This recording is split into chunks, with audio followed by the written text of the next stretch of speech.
dans cette histoire. La première évidence, tout à l'heure là, quand la victime, entre guillemets, a comparu, on lui pose la question de savoir qui a donné son âge.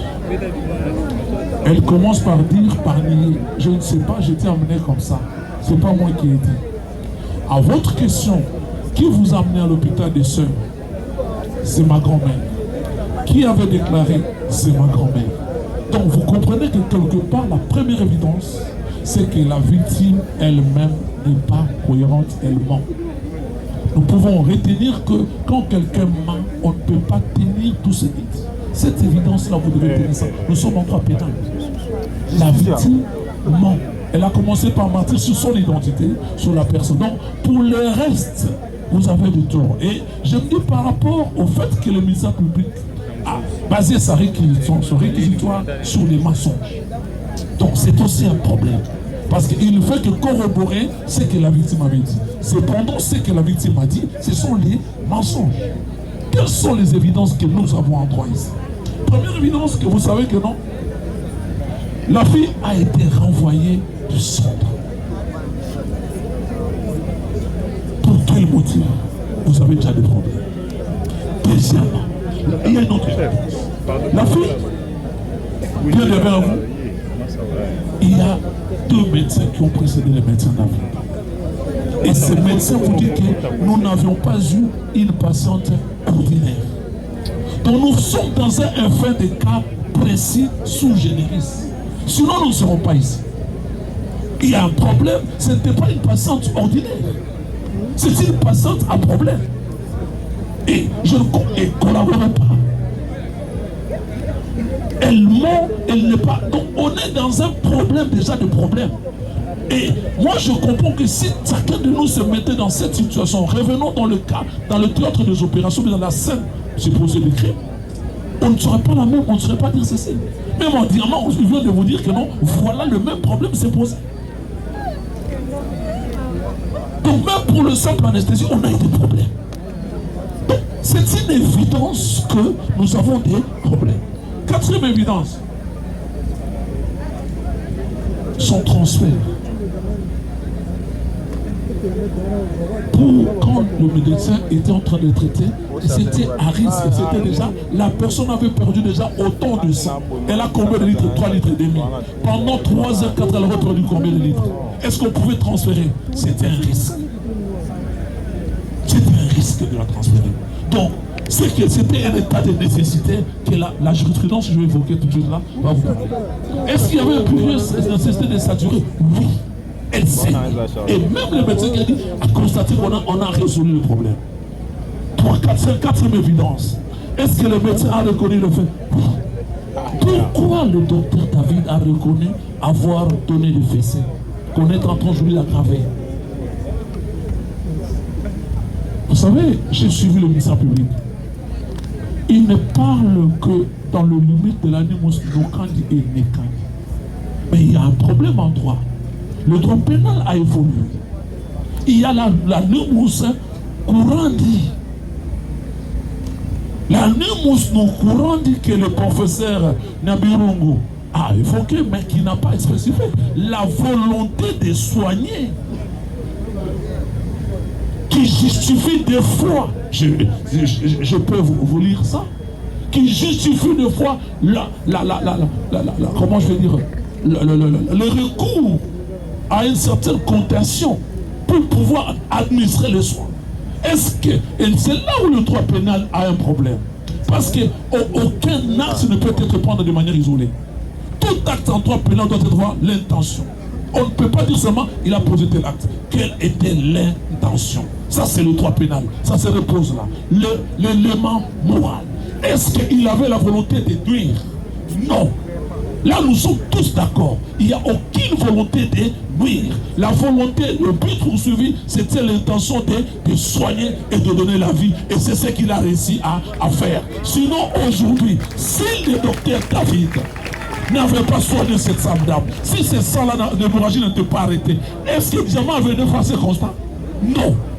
Donc, il y a cette volonté, là où le droit, j'ai apprécié beaucoup votre boulot, monsieur le public, mais là où vous êtes arrêté, vous n'avez pas à provoquer les animaux, la volonté de soigner quand on a un médecin. Le médecin a l'obligation, pas seulement de pouvoir utiliser les moyens, même les résultats. Et cet homme, c'est un homme de Dieu. Tout ce que vous pouvez dire aujourd'hui, oui, parce que vous en avez, mais mettez-vous à sa place. Mettez-vous à sa place, là où il était. Quelle était la solution pour sauver ces femmes? Qui a une autre solution ici? Il n'y en avait pas. Il faut être à sa place. Et les résultats qu'il nous a donnés aujourd'hui, nous pouvons que le saluer. Bien qu'il y a un acte, mais c'est l'acte, l'intention de cet acte-là. On ne peut pas prendre un acte de manière isolée en droit. Tout acte doit être lié à son intention. Et la volonté de nuire n'y a pas. C'est là où les remparts, c'est là où il y a un problème en droit pénal classique. Et là où l'évolution est, c'est ce que là où le droit français, le droit belge dit, il y a cette volonté de soigner. Et il a soigné. Je crois que j'ai mis un peu les jalons. Je vais laisser les confrères descendre en droit. Oui, maître, dans votre discussion en droit, vous n'aurez plus que 5 minutes. Monsieur le Président, vous avez déjà consommé 20. Monsieur le Président, on cru que c'était 10 minutes. Monsieur le Président du Seigneur membre de la composition, avant d'arriver ici, j'ai rencontré un Quinois en passant qui me dit Monsieur le procureur, avocat est à prévenir, il n'avait pas tort parce que il faut saluer la qualité du débat. Le débat est très élevé. Mais dans ce débat, je retiens une chose. De toutes les interventions du prévenu, ici, c'est le prévenir les héros. Ici, c'est le prévenir les sauveurs. Ici, Dorcas, c'est une fille à problème. Là, ce sont leurs propres mots. C'est une fille à problème. Ici, l'on affirme que le médecin aurait droit à procéder à des fessiers. Sans prouver sur base de quoi? Parce qu'il s'est défilé ici des médecins qui ont tous été unanimes pour dire que c'était faux. L'absence d'éléments intentionnels. Nous lisons Boni Chisou qui dit l'intention d'attenter à la personne d'autrui requise pour l'établissement de l'infraction. L'auteur doit avoir agi avec l'intention d'attenter à la personne physique d'autrui. C'est-à-dire qu'il doit avoir eu la volonté de causer la blessure ou de porter des coups. Dans les cas sous examen, nous vous disons que oui. Pourquoi? Le docteur David savait que lorsqu'il accouchait, venait à accoucher en difficulté, il y a deux possibilités. Soit l'on peut procéder à l'épisiotomie, soit elle va forcer la voie et elle aura des déchirures au niveau des parties molles ou dans le col utérin. Lorsque c'est dans le col utérin, la douleur est moindre. Lorsque la déchirure porte sur le périnée, la douleur est atroce. Il est censé administrer des anesthésies locales, des anesthésies à bas prix, des lidocaïnes, qui coûtent à peine 6 000 francs, dont il disposait à l'hôpital, parce qu'il a été prouvé par l'État, ici présent, qu'ils avaient reçu un lot important de médicaments. Le docteur David n'a pas dénié, lui, en tant que médecin responsable, parce qu'il s'était vanté d'être ce jour-là les responsables, il ne pouvait même pas appeler le docteur, le médecin directeur. Mais il n'a pas pris les soins de pouvoir prévoir des anesthésies, ne serait-ce que très très basses, pour parer à ce genre de situation. Et il porte des coups pour prétendre n'avoir pas eu l'intention méchante d'administrer des coups. Ils sont allés un peu plus loin, Monsieur le Président, pour nous intimider comme quoi ces procès créeraient un précédent. Le médecin aurait peur de nous soigner lorsqu'il s'est retrouvé dans cette situation. Non, les mauvais médecins. Parce que les bons médecins est régi par l'ordonnance 1358 du 30 avril 1950. Et l'article 1er de cette ordonnance dit ceci. L'exercice de la médecine est un ministère.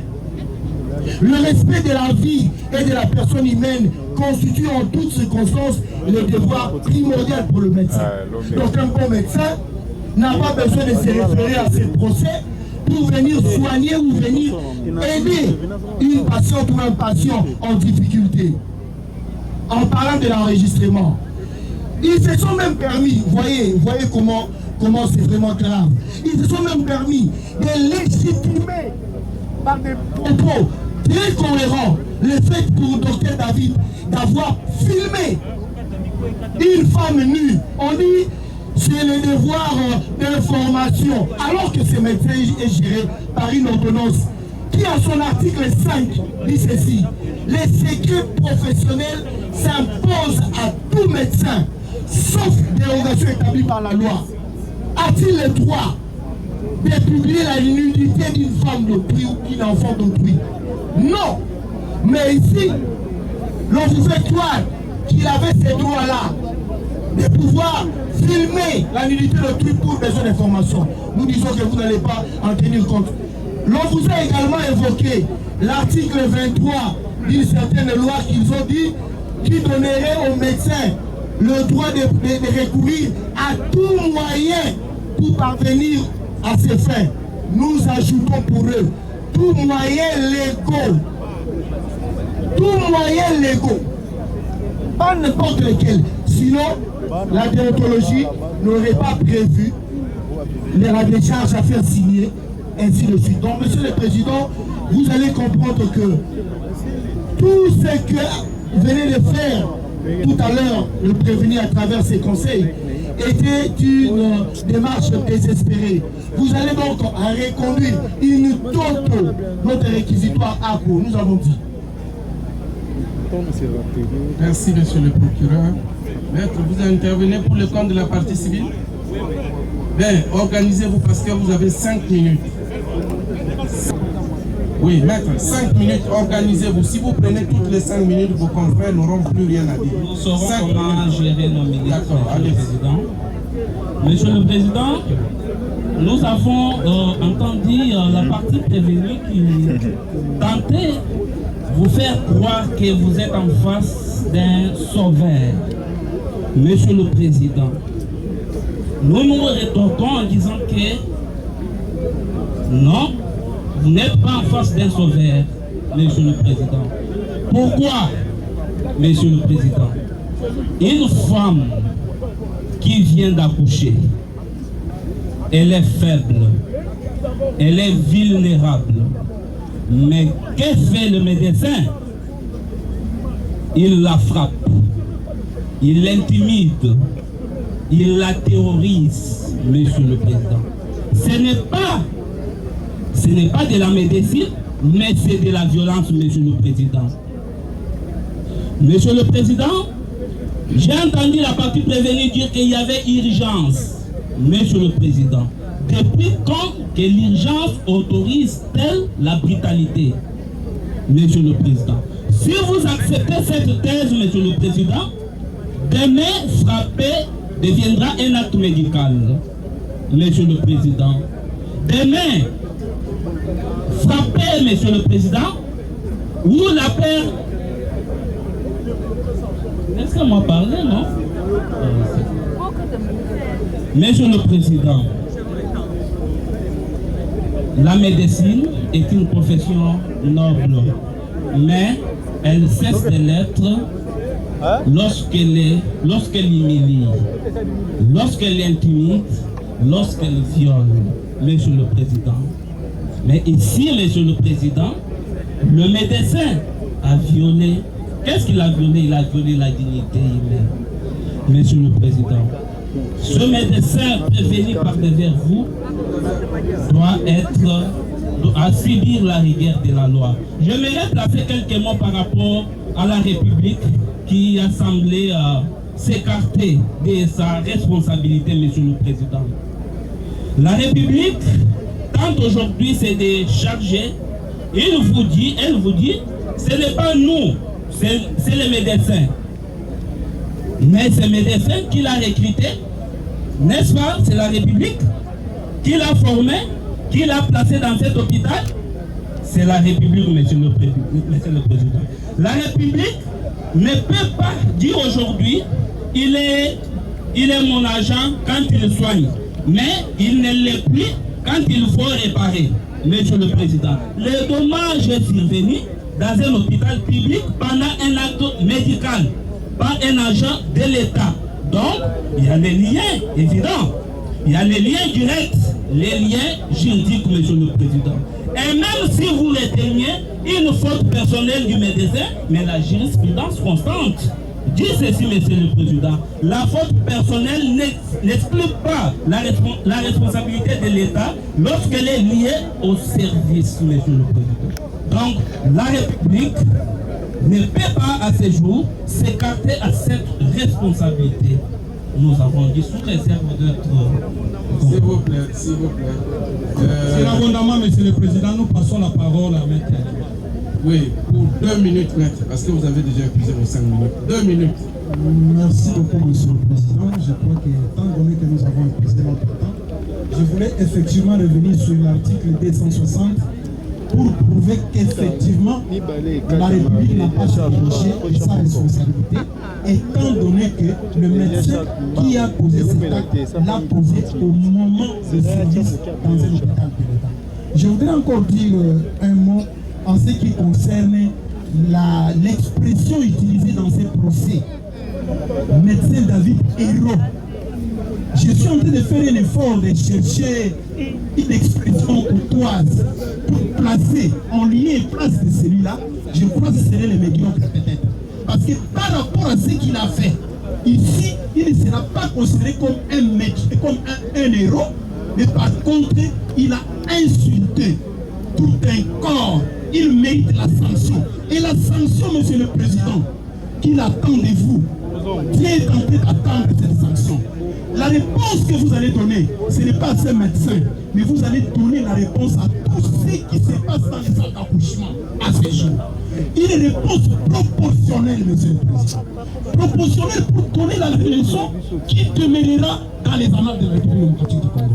Donc, je pense que c'est une occasion pour vous de vous exprimer à tout ce que vous avez subi durant toute la journée. Les cris, les bruits de l'église qui sont venus soutenir l'insoutenable.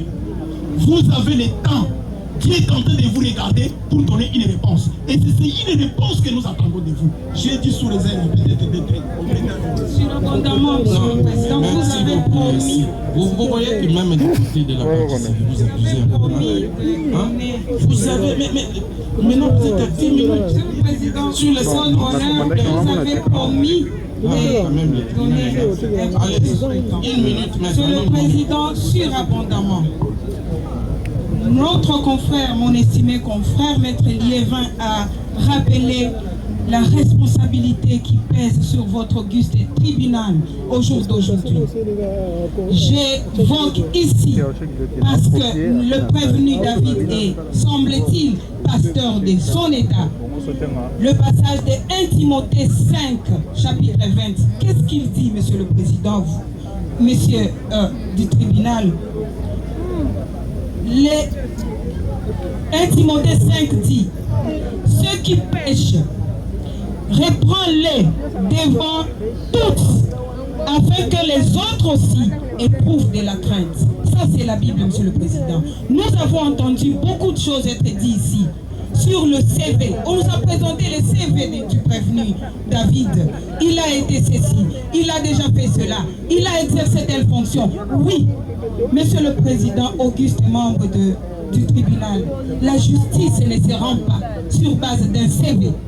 La justice se prononce sur base de faits, du droit. Et ici, Monsieur le Président, votre honneur, les coups ont été portés. Les propos humiliants et dégradants ont été prononcés. Une scène filmée exposant la nudité d'une femme, toute nue, Monsieur le Président. La scène a été filmée. Et pour finir, Monsieur le Président, aujourd'hui, vous direz la justice. Et vous direz que sauver une vie ne donne pas le droit de briser une dignité d'une femme. Ne donne pas le droit de briser la dignité d'une femme. Vous direz que la violence n'est pas un acte médical. Vous direz, Monsieur le Président, qu'un acte médical et qu'un médecin qui frappe cesse à cet instant être dans l'acte médical. Et ici, on a rappelé, pour terminer, Monsieur le Président, oui, l'état de nécessité. Tout au long de ce procès, on a entendu l'état de nécessité, largement développé ou rencontré et par le ministère public et par la partie civile. Il n'y a pas ici d'état de nécessité. Parce que tout simplement, il y avait un autre moyen qui pouvait être utilisé pour sauver, pour soigner.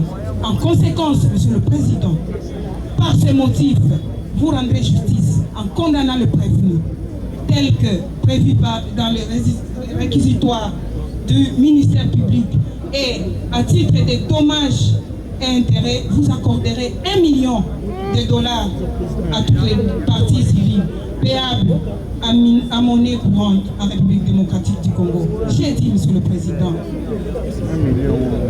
Ok, le tribunal accorde la parole que les prévenus a agi, bien sûr, dans l'exercice de ses fonctions, mais au-delà de ses missions. Nous courons derrière les temps, votre nom, je ne peux plus relire Nyabirungu. Je l'ai lu ici.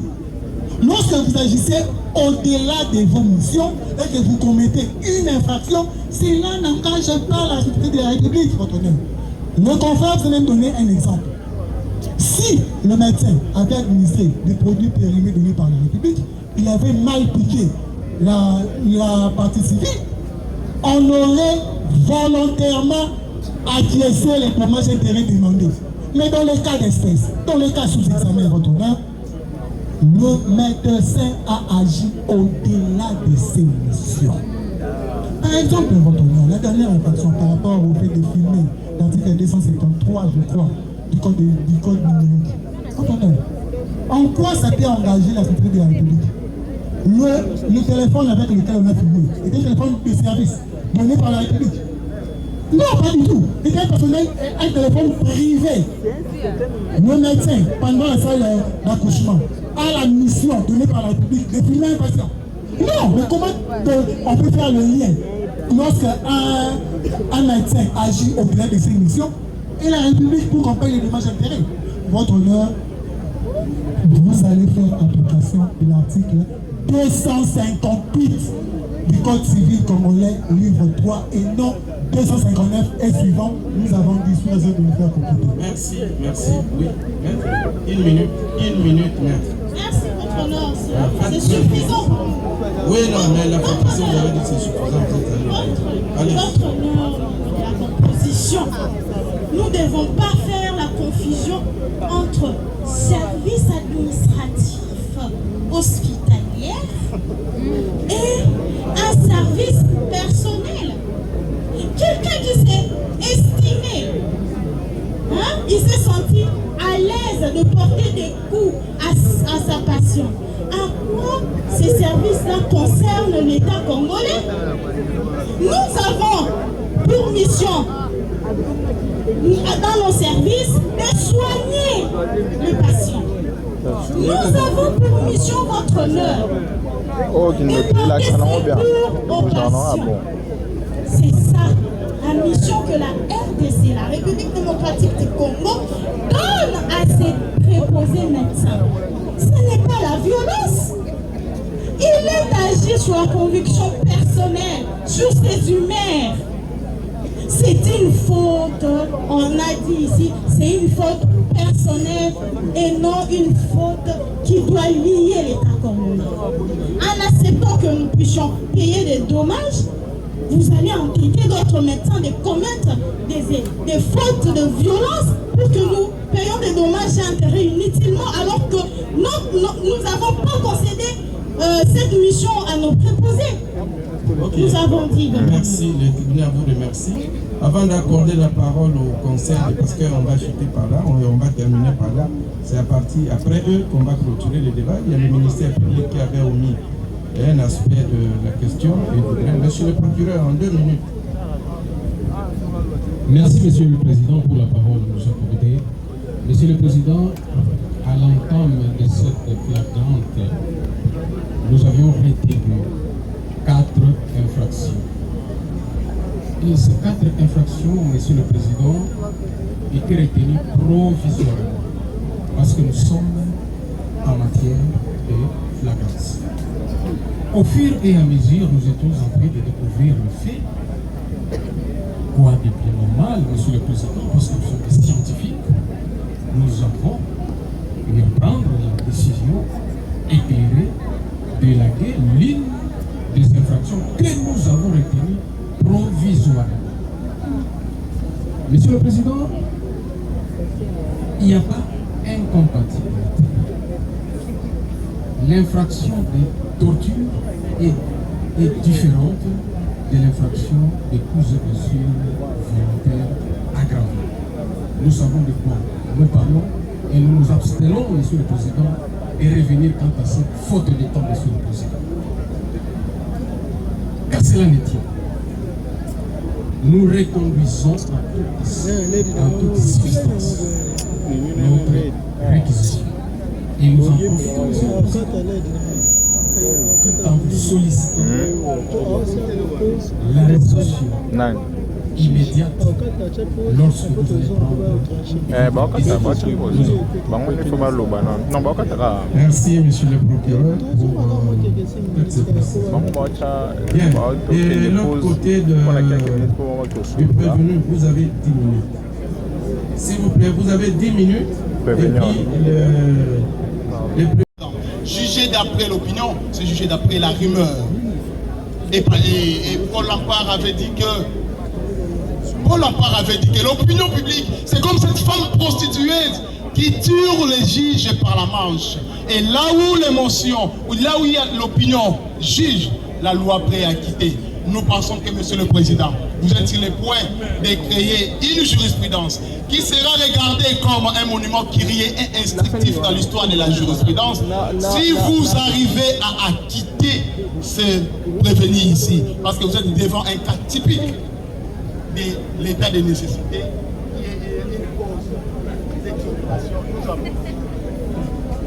merci, maître. Merci, maître Abias. Oui, maître Hans. Oui. Oui, allez-y. Ok. En réplique à la partie civile, est-ce que la partie civile est bien constituée? C'est aussi un problème. On est en train de vous parler là. Vous avez un enfant qui est non suspect ou qui est majeur, mais qui est représenté ici. Il n'y a aucun acte d'état civil qui fait faux. Est-ce que vous allez, vous, tribunal de droit commun, pouvoir prendre en compte cette partie civile? Sinon, si c'est la grand-mère, qu'est-ce qui les lie? Parce qu'on a entendu que des mensonges sont mensonges. Quelle est la véracité des faits? Vous avez cette impasse-là. Donc, pour nous, la partie civile ne peut pas être constituée, n'est pas bien constituée légalement. Revenons à la partie civilement responsable. Ce n'est pas la faute de l'État. Nous ne disons pas que c'est la faute de l'État. Mais ceux qui sont venus représenter l'État ici, ils viennent à la première audience. Ils disent directement, sans savoir le moyen, parce qu'il y a un problème de droit qui se pose. Est-ce que réellement le médecin a tapé ou bien donné des fessées parce qu'il fallait le faire? Parce que la dame vous dit à la fin ici, après m'avoir opéré, après avoir obtenu l'opération, tout s'est calmé. Donc cela veut dire que tout ça a été fait rien que pour l'opération.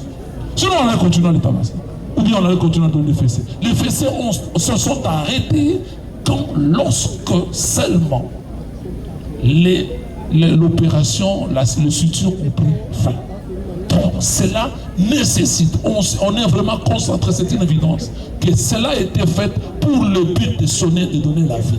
Donc, je vais me faire compléter par d'autres confrères, mais vous avez cette évidence, que cette nécessité ne peut pas avoir la négation de l'officier de ministère public. Il a la charge d'instruire à charge et à décharge.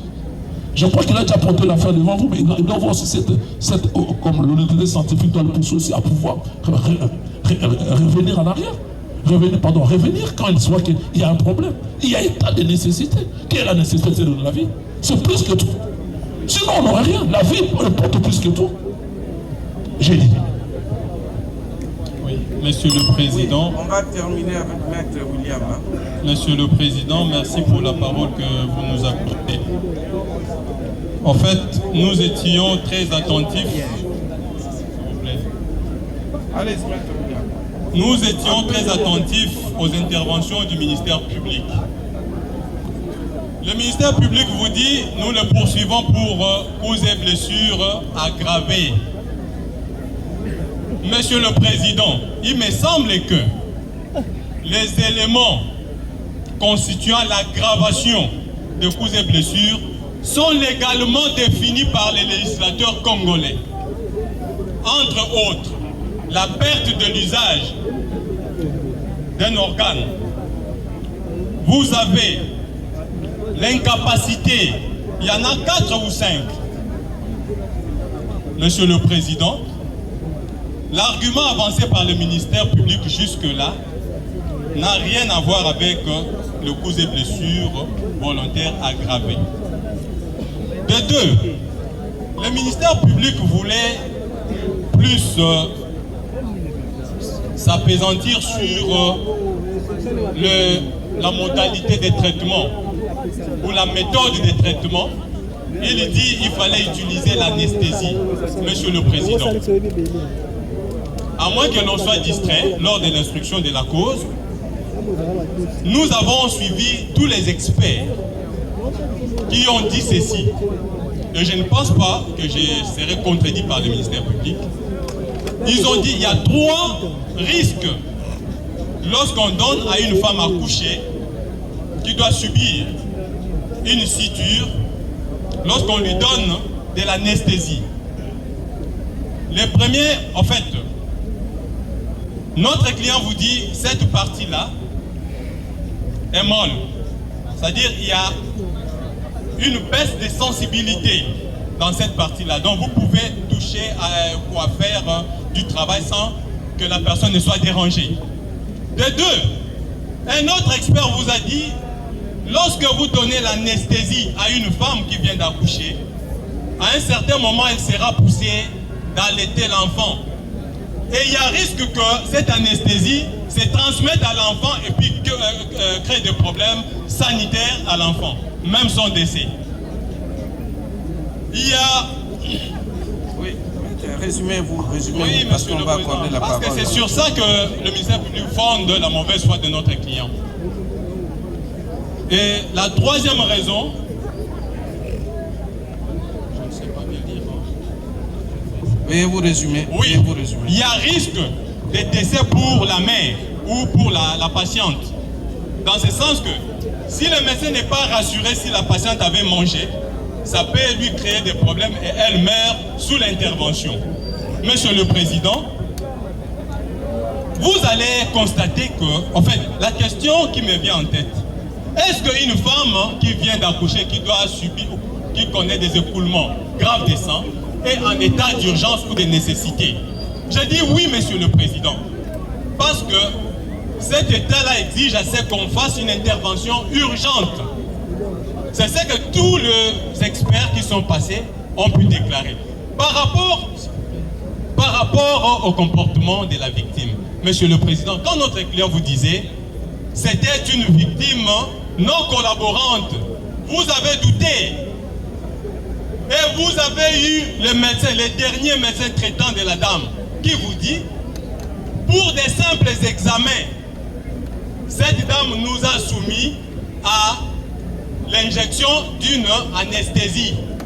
Ça veut dire quoi? Le médecin lui-même, le docteur Ilunga, l'expert du centre Diama, a dit cette dame n'était pas collaborante. Alors, Monsieur le Président, pour des simples examens, la dame complique le médecin et veut des soins. Maître, vous pouvez chuter. Oui, oui. Vous pouvez chuter, maître. Je pars d'un raisonnement a fortiori.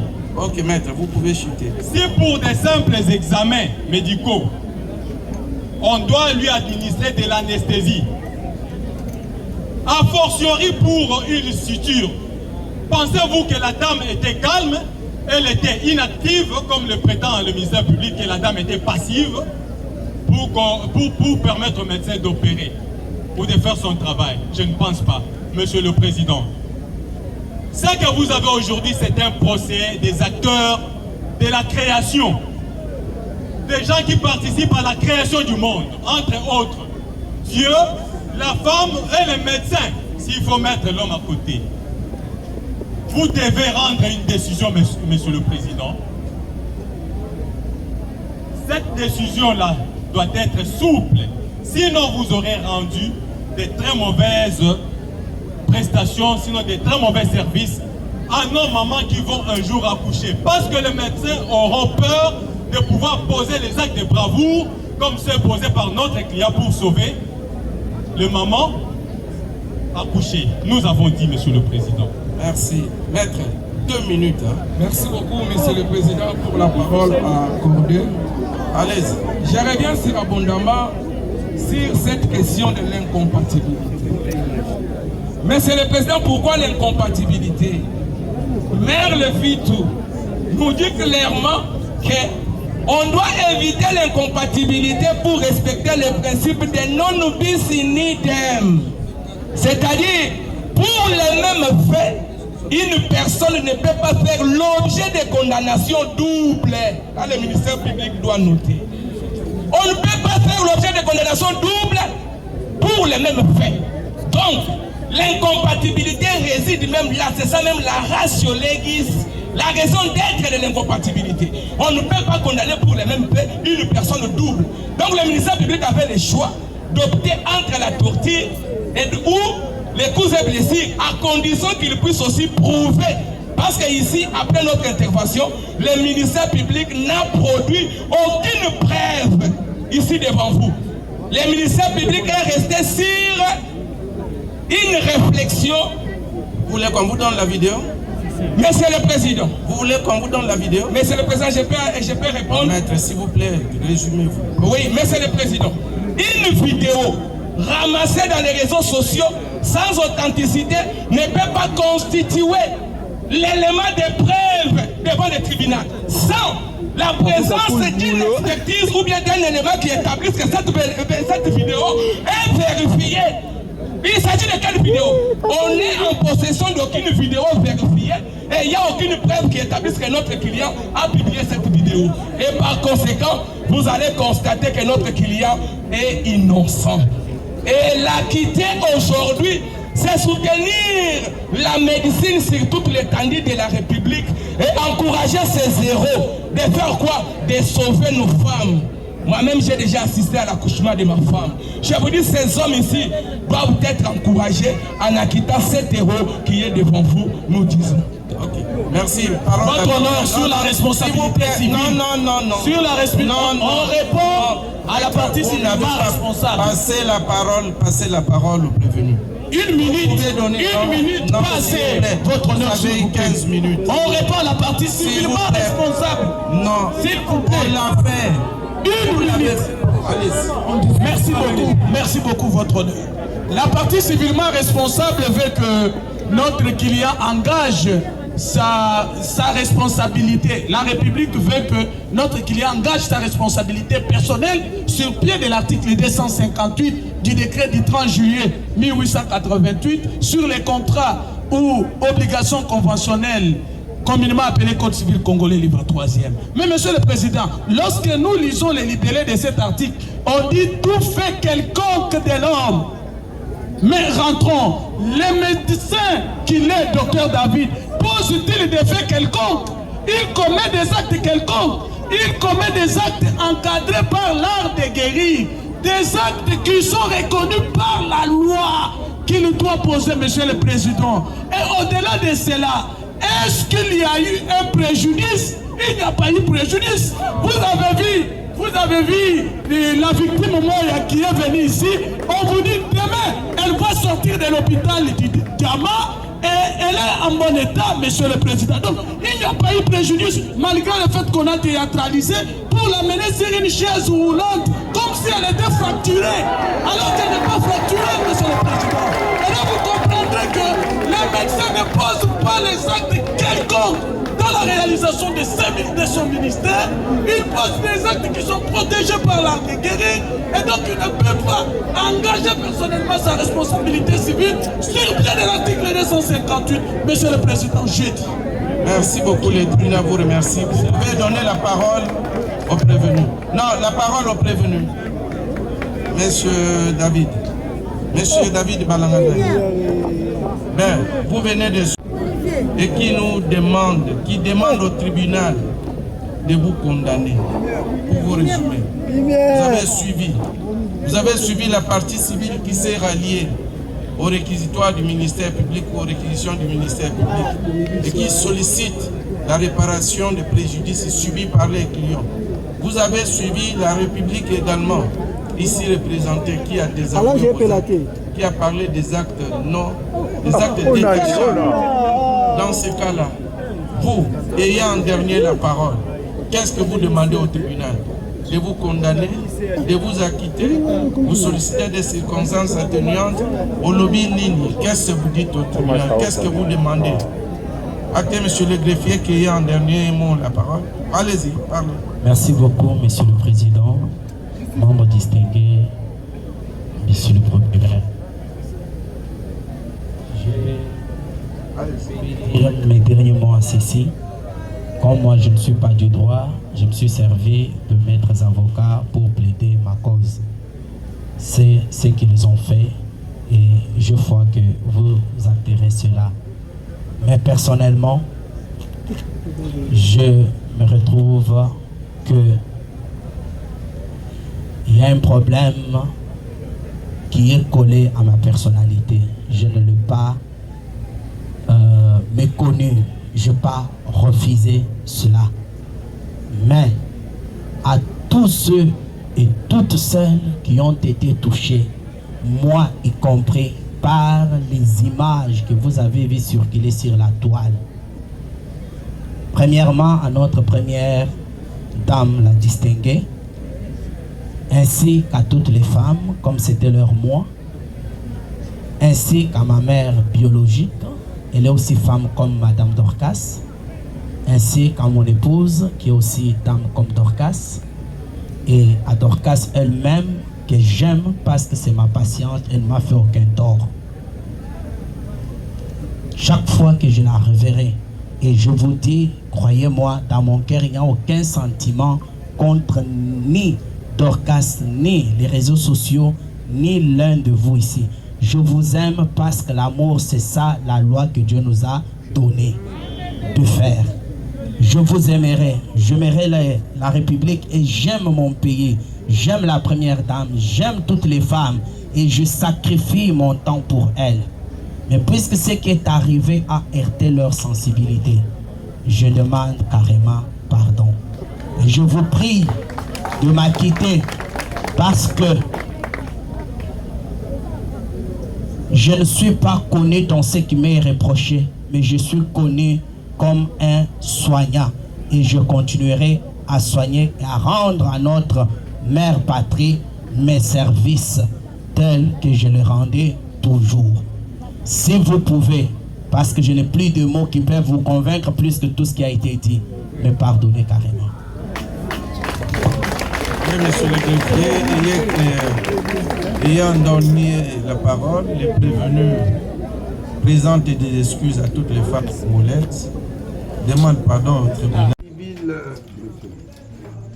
Journaliste au téléphone. Fiot clair et qui dit ma Congo aux gens contre les prévenus.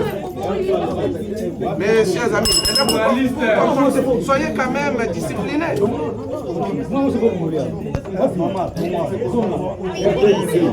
Sécurité.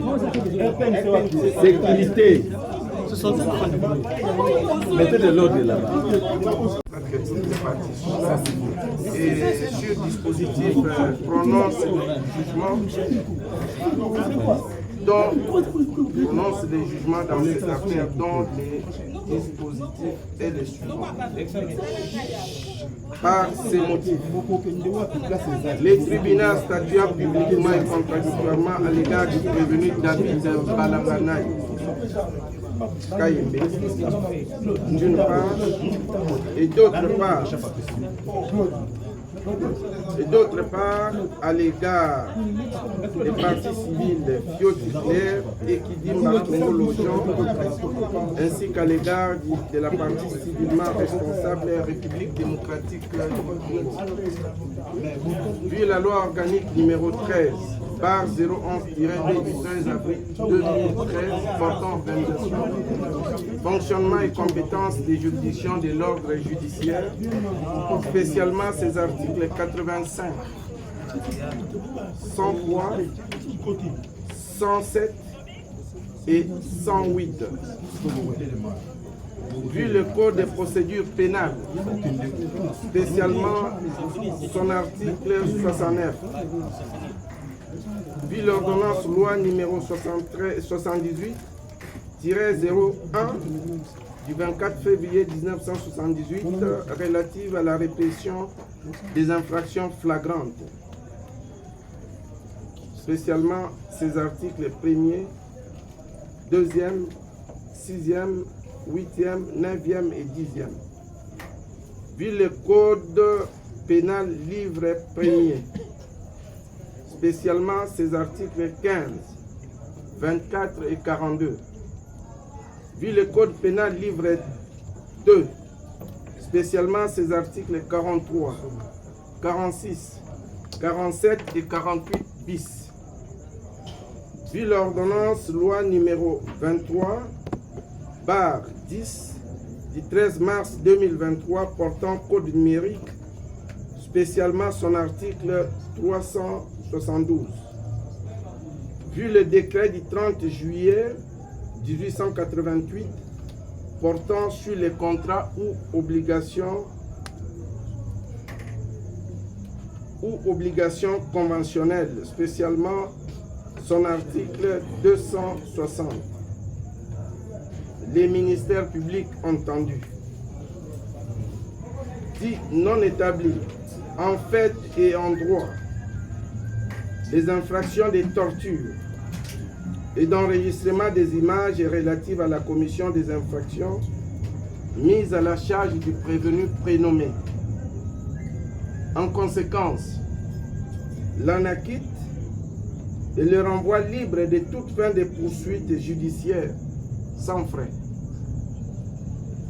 Disqualifie l'infraction des coups et blessures volontaires aggravées initialement mise à la charge du prévenu en infraction des coups et blessures volontaires simples et dit celle-ci établie en fait et en droit. En conséquence, les condamne à 2 mois de servitude pénale principale assortie d'un sursis de 1 année. Statuant sur l'action civile de Mme Fioti Claire et de M. Kidimba Kongolo Jean, déclare irrécevable l'action civile de Mme Fioti Claire pour des raisons suspendées. Et vous retrouverez dans la motivation du récit, parce qu'on est sous dispositif. Déclare par conséquent, déclare à l'opposé recevable et fondée l'action civile de M. Kidimba Kongolo Jean, y faisant droit, condamne ex-Aeko et Bono, la République démocratique du Congo au dommage et intérêt de la somme de 2 500 000 francs congolais au profit de M. Kidimba Kongolo Jean pour tous les préjudices subis. Condamne d'office ex-Aeko et Bono, la République démocratique du Congo au dommage et intérêt de la somme de 3 500 000 francs congolais au profit de Mme Moya Moulema Dorcas pour tous les préjudices subis. Condamne le prévenu David Balanganaï Kayembe au tiers des frais de la présente instance, payable dans le délai légal de 8 jours, ou à défaut subir 10 jours de contraintes par corps. Dit que le président prononçait vos significations à l'égard de toutes les parties. Mais les 2 tiers des frais de la présente instance à la charge du trésor public, ainsi jugé prononcé par le tribunal de grande instance de Kinshasa-Kinkole, siégé en matière répressive au premier degré, à son audience publique du 3 avril 2026, à laquelle ont siégé les magistrats Pascal Montombi, président des chambres, Emento Tozola et Alphonse Luboya Chibwabwa, juge, avec le concours du magistrat Matondo Kouda Jean-Paul. Attendez. Du magistrat Jean-Paul. S'il vous plaît, j'ai besoin de la lumière. Hein? Jean-Paul Matondo.